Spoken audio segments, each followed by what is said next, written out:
Hi, welcome back to another reading. This is going to be a collective reading for the full moon in Aquarius. So, wow, the energy is so intense right now. I have been feeling it so much. It's been almost overwhelming. And so, no doubt, we are going through a lot of shifts. There's a lot of this new kind of energy coming back in. I think that for some, if you felt a little bit very tired or very, lack of energy, this might be shifting and changing a little bit now. Now it feels like we are getting so much energy, and now it's almost like we're being tested on how we are going to make use of that energy. What do we invest it into? How do we use it? And so it feels like we're coming up towards a time where there's gonna be just a series of initiations, a time where we can really step up if that is what we want. So I did pull some animal spirit cards. Let's see here. I did pull some animal spirit cards, and they were very interesting, I found. I got the swan. If you can see it, yeah, the light is reflecting the swan very much. And then I got the tiger.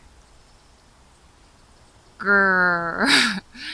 The tiger, if you look at the tiger, it's extremely intense. It's like I'm about to hunt you down. The tiger is just very hyper focused and very, very different to the quality of the swan. The swan is just so peaceful, just completely gliding. Her consciousness is not, dense like the tiger's. The tiger's consciousness is in a way dense. He has this hyper focus. It's almost like he has made his consciousness into a spear, like the point of a spear, and it's just able to completely penetrate dense, dark matter, whatever, to really hunt for and figure out what it is that it's looking for. So there's a very different kind of feel to these two energies.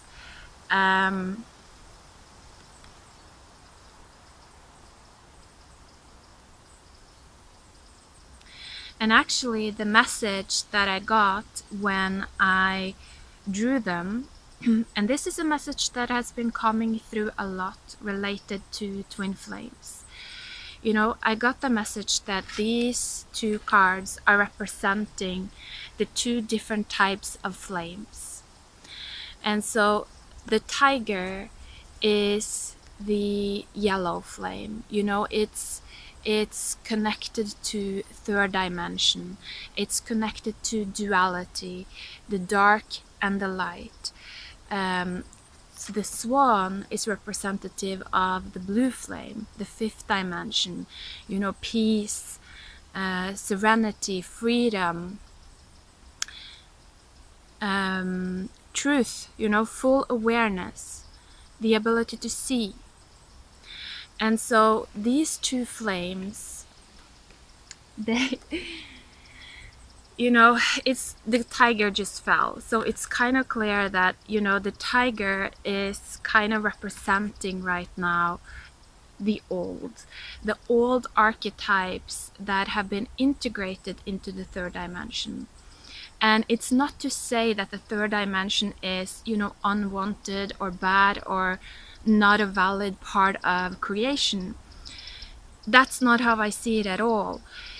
However, with the third dimension, there are these long, huge cycles. And so right now it feels as if we are at the end of one of these very long cycles.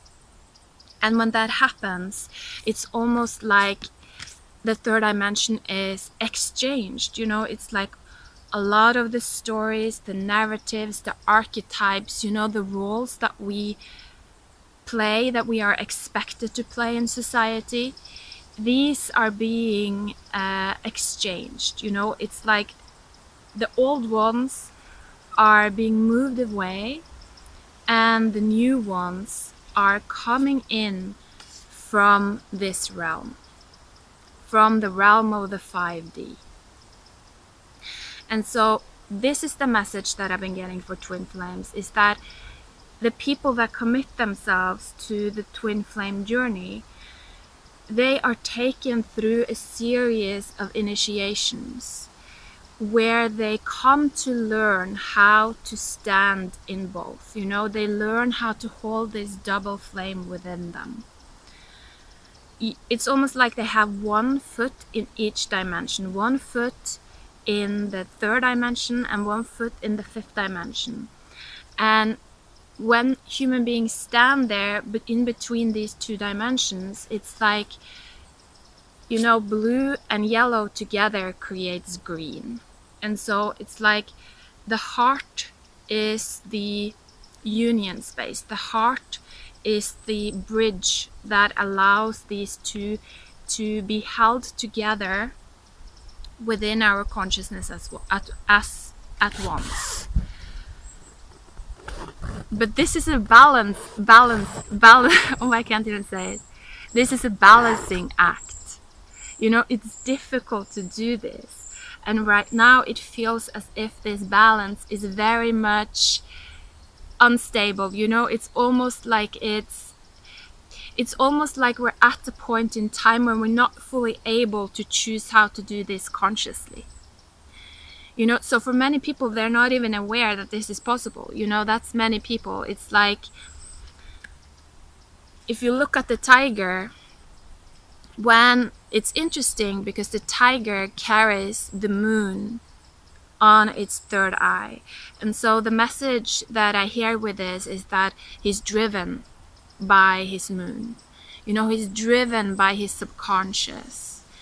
And so the quality of his actions, you know, the quality of his beliefs, where he directs himself is very much up to his subconscious. And, you know, when we are not aware of our subconscious, it's kind of like we have no idea. We don't choose what's in there. It's, you know, it's the stories of the old, it's the programs of the old, it is whatever we have been, in a sense, trained to believe in by our life up until that point. And so it's not really part of our kingdom, you know, our subconscious, if we haven't invested the time into becoming aware of our subconscious, you know, doing shadow work. And so when that is the case, the tiger is not free. You know, the tiger is enslaved. He is just run by his own subconscious. You know, he's driven by his fears, he's driven by his desires, but there's no conscious awareness of why he wants the things that he wants, or why he is afraid of the things that he is afraid of. You know, it's almost like he is owned by his subconscious. And so that's kind of the energy that many people are within now. And I would also think that within all of us, even us that have been doing a lot of shadow work, you know, investing back into ourselves, even for us, we still have these aspects within that drives us, that we are not fully aware of. And this is kind of what we're working on right now, up until, you know, 2021, or maybe spring equinox 2021, something like that. Feels like it's like a time period where we're really working on localizing these areas where we are not aware, where we are simply driven, where we are not connected to our free will.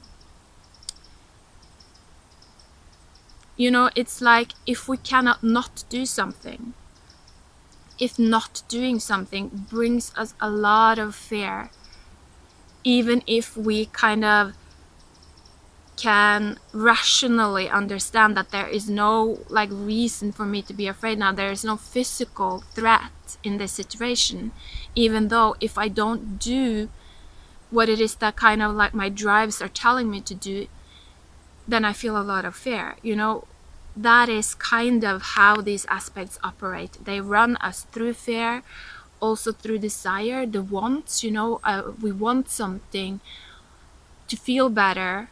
I've spoken about this. Ultimately, it's like because we're trying to mask kind of the black holeness of these aspects. And so I don't know, I think probably I will do more videos about this dynamic, because there is a lot of information here. But what I will say as well is that a couple of things I will say. Once we learn how to observe this tiger within us, once we learn how to observe our subconscious, this is almost like this is the beginning of compassion, deep compassion, this tiger actually, because this aspect, like I said, it's like the head of an arrow. You know, it can go into dark, dense places. You know, it's a fearlessness. This energy is a hunter. It's a killer. It's a very like warrior aspect within our consciousness. So it can travel into the darkest and the densest in order to understand more about that thing. So if we have the awareness with these aspects, if we're able to, you know, observe them within us as they are, you know, being triggered, then they start working for us, you know, then they start becoming our weapon. And it's part of what helps us build our compassion, is what I'm getting. But when there is no awareness of these aspects, when we are run by them, they are self-destructive. Because right now we are in that time where the warrior energy is, you know, it's being shifted out, it's changing, it's transforming. And so these aspects right now, they are meant to burn, they are meant to burn out, they are meant to self-destruct. And so that is why it can be, you know, quite dangerous to our physical body, to our nature, to really align ourselves too much with this kind of energy, especially without being aware of it. You know, because like I said, it's meant to self-destruct. It's meant to tear things down, to burn itself up. You know, it wants death. That's what it wants. It wants to kill. That's what it wants. And this is, you know, this is getting a little bit maybe dark for some, but we're in those times where that is, you know, it's like extreme times. We're seeing the outliners of both the dark and the light. And so, yes, the swan, completely different. Like I said, peaceful. She does not, like the tiger, where the tiger is like an arrowhead, like the head of an arrow, this swan is just, she's completely expanded. She's like a rose blossoming, you know, unfolding, ever unfolding. And she's just floating, you know, like the water behind me, so still, just reflecting the sky, reflecting the blue light, peaceful. And this is the kind of thing, you know, putting our body in this state of peace.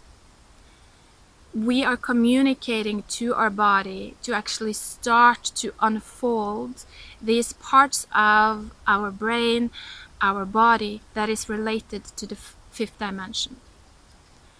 you know, our body, the lower levels of our body that I spoke about in my last video, it's like the parts of us that are very, very vulnerable and fearful, they don't communicate through narrative. They sense the feeling in our body, you know, they sense the state in our body. And so if our body is just in this state, you know, very dense, very tight, very fearful, very driven by our fear, like, you know, like an animal that is even hunting or being hunted, you know, it's like you see that it's like tense.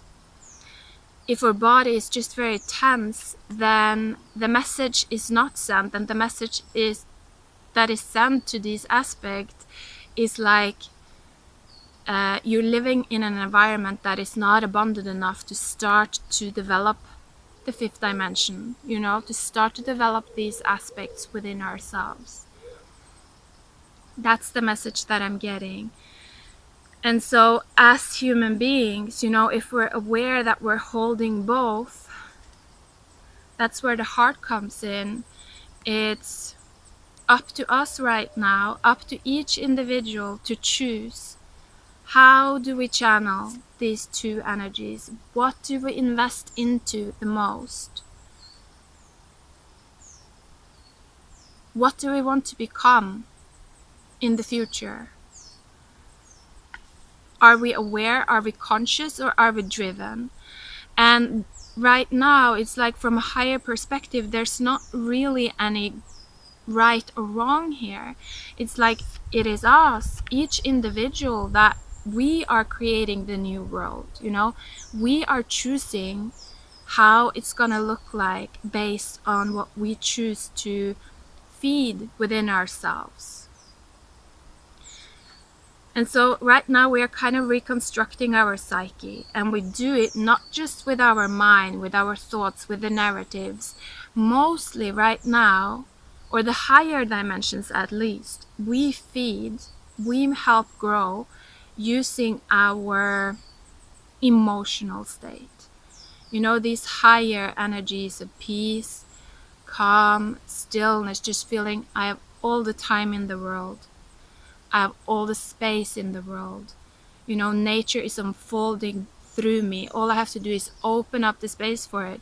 Really going into that energy and feeling it is what jump starts this kind of unfoldment that we see in the swan. This is the new light coming in. This is the new stars being born. This is Aquarius. You know, this is Aquarius, the age of Aquarius right here with the swan. So there's, like I said, a lot of information about this. It seems very important for our growth right now. And so let's pull some more cards. I'm curious to see what other messages are coming through. So let's see here. I'm just gonna have a sip of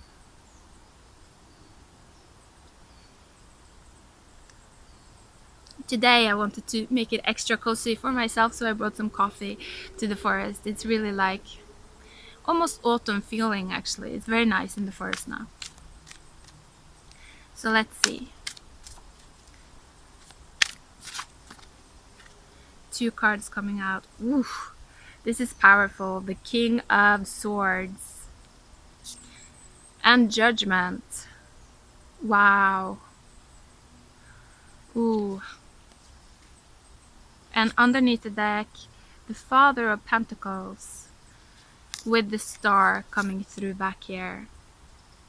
And the Fool is there, another card of Aquarius.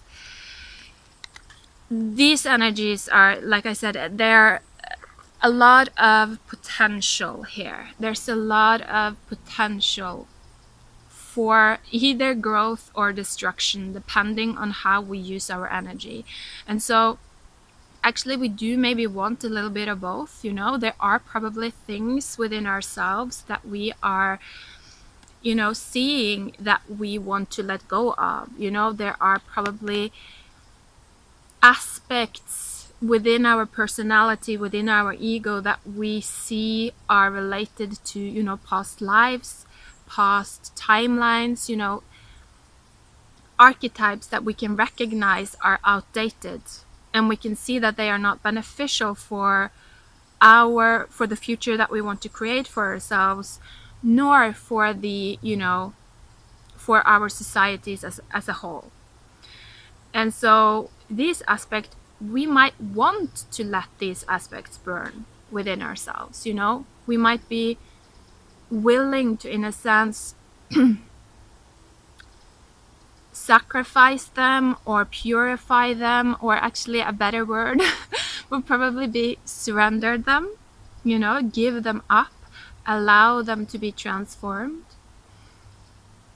And what I'm getting here is that the way that we do that is through simply observing them. You know, observing them, not trying to push them away or change them or heal them or anything like that. That's kind of a reaction. So it means that we still intertwine ourselves with the karma of that thing. What I'm getting here is that the best thing is to observe it, but then also recognize that this aspect right here, you know, it's okay that it exists, but this is not a part of my higher self. You know, I see that this is not my director. This is not, I am more than this.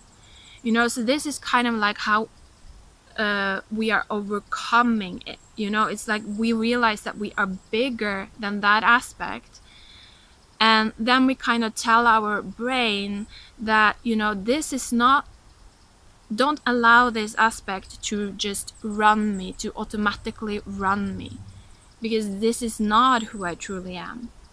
I hope that makes sense. But that is what I'm getting with this, you know, that the King of Swords, he's very much a heart-focused energy. It's like double air. To me, it's just like green. So again, like I said, really standing in the middle of these two, just observing consciously, expanding our consciousness around these two aspects within us. Also, you know, we can probably see them very well right now on the world scene as well, how they are being played out. And so it's definitely reflected back to us from the outside. And that is also what the swan is all about. You know, the swan is, instead of seeing duality as something negative, you know, instead of seeing duality as something that needs to clash, that needs to oppose, the swan, you know, she is aware that the duality is a mirroring of aspects. And so the swan, he uses this mirroring, or maybe actually it's a she, I think, the swan. It's a feminine energy. She uses this mirroring that's going on all the time to her advantage. You know, she's comfortable with it. She's like, oh, it mirrors part of myself. She finds peace in that. And what I'm getting is that she uses that to help her grow, to help her expand actually this, her green heart, you know, her heart chakra, her ability to observe. And it's actually interesting because I've seen studies done on this, that when we practice, for instance, mindfulness over time, you know, when we sit still and when we observe ourselves over time, our brain changes. And the parts that are associated with kind of free will, you know, the ability to just observe and to process very complex information, those parts start to grow. Whilst the parts that are associated with the fight or flight, you know, very reactive type of energy, those parts actually start to shrink, to become smaller. And so it really is important, if we want to evolve, if we want to step into the new, to invest into these types of practices of stillness right now, because we need to change our body. Our body needs practice over time to understand that, oh, it's time to change. So that's what I'm getting with these two cards. Actually that's very much what the King of Pentacles is about. It's because he's a king, he's of the heart, but he's also of the earth. It's giving nature, giving our body the space, the expanded state of awareness, so that it can have the space, the time, the room to evolve, to grow. That's what I'm feeling right now. So see what else can we get? Yeah, it's a long reading. I'm gonna wrap it up now. Just one last card though. Interesting. The Six of Cups. Underneath the deck, is the Mother of Wands. And again, the Star. The Star is just wanting to be seen right now. It's all about, the building of stars within ourselves. The building of our star power is what I want to say right now. It's like we are really working on our purposes, and it's happening. It's a co-creation with nature right now. It's a co-creation with our body. But the Six of Cups, what is this about? Oh, of course. Okay, so yes, it is a co-creation with nature, because it is, it is actually informed by the root system. That's where the new growth emerges from. It comes from the darkest, from the earth, from our foundation. And so actually what I'm getting is that for us to be able to, it's this thing with awareness that's so important right now, because it's like,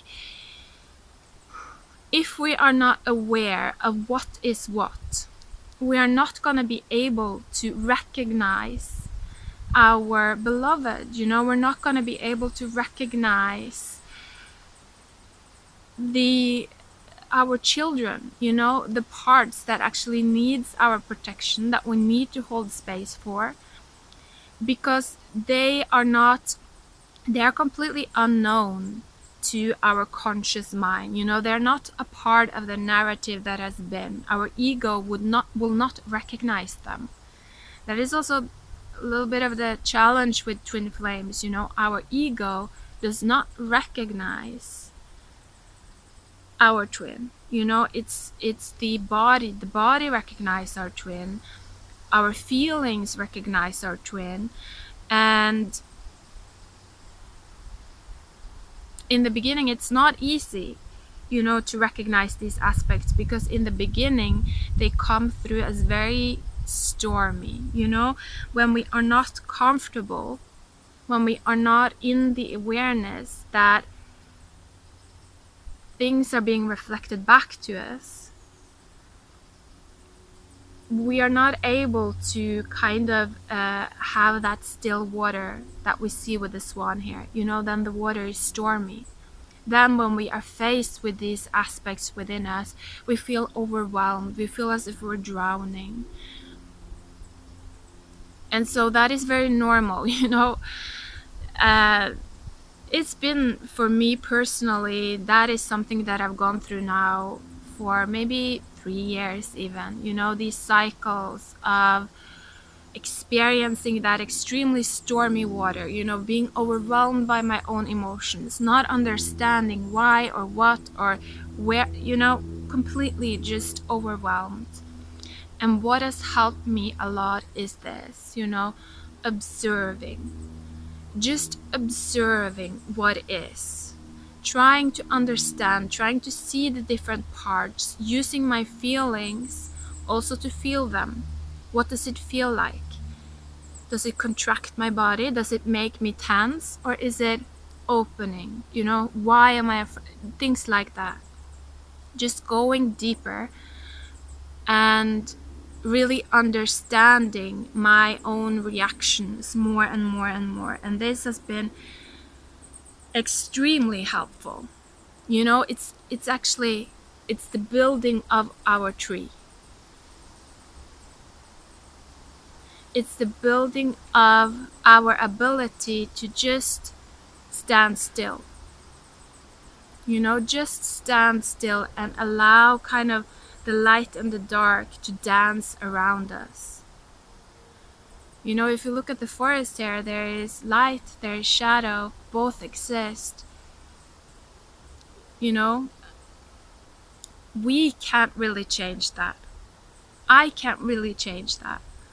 It's part of creation. And so it feels like we're in a period of time where we're just learning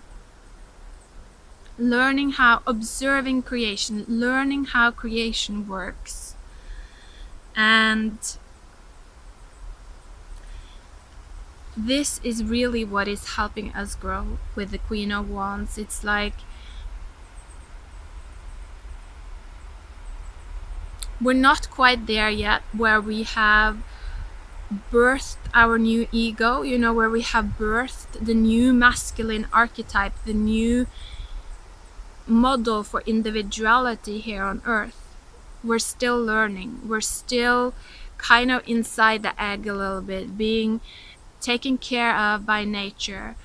And if you look around us right now, you see how nature is also facilitating for us. Nature knows that we are growing, that we are in a time period of growth, and it's allowing us to retreat now quite easily if we need to, if we feel overwhelmed. It's almost like nature is saying, if you need to isolate, you can. If you need to go within your egg and just be with your own energy, the energy of the higher self, I will help you grow. I will help you expand when you focus on those higher vibrational energies, bringing peace into your world.